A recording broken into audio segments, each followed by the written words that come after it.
Hello and welcome to a video on the Catholic funeral rite. This is for the GCSE Catholic Practices paper. In this video, we'll be looking at what happens at the funeral and why each ritual is necessary. Firstly, the word rite comes from the word ritual, so what we'll be looking at is what happens in the ritual of the Catholic funeral. It is important to understand the point of the funeral, and this is to accompany the deceased at their journey's end and to surrender him into the Father's hands. This means that the funeral is a journey which allows the deceased to make their journey to eternal life. The Church supports the deceased at the vigil in the home, then at the Mass in the church, and then at the final commendation, which is by the grave.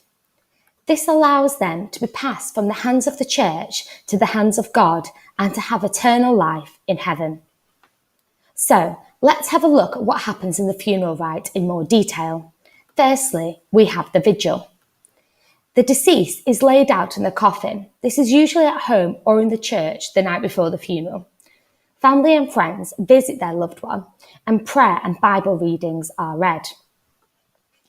Next, we've got the funeral liturgy, which is at the church. This is usually a Mass which includes both the Word and the Eucharist, but sometimes only the liturgy of the Word is said.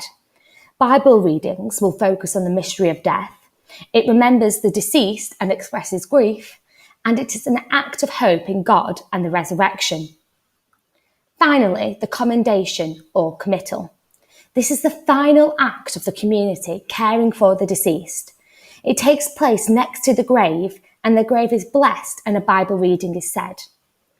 The coffin is sprinkled with holy water and lowered into the ground, and a prayer for eternal rest is said. So, what is the point of the ritual? There are three aims of the Catholic funeral. These are to support the deceased, support the community, and to remember the belief of eternal life. Firstly, we'll look at to support the deceased. The funeral rite journey does what the Catechism says and surrenders the deceased into his Father's hands. The blessings and prayers support the deceased in their journey to the next life. The holy water sprinkled on the loved one's grave forgives them of any wrongdoing. And the congregation receiving community allows the prayers to be stronger as they pray for the deceased in their journey to the next life. Secondly, communion with the community. Visiting the deceased at the vigil and the final prayers allow the community to say their final goodbyes to their loved one. The celebration of the Eucharist gives spiritual strength to the community, and this is called grace.